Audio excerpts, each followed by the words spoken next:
ഇളനീർക്കാവുകളായി വാവലിപ്പുഴയിലെ തെളിനീരിൽ നീരാടി വരുന്നു ഞങ്ങൾ.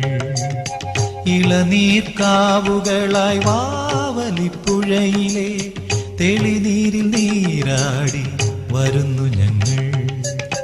അമൃതാംശു കലചൂടും പുരിജടാശകലം നീ അടിയങ്ങൾ കോടപ്പൂവായി നൽകേണേ.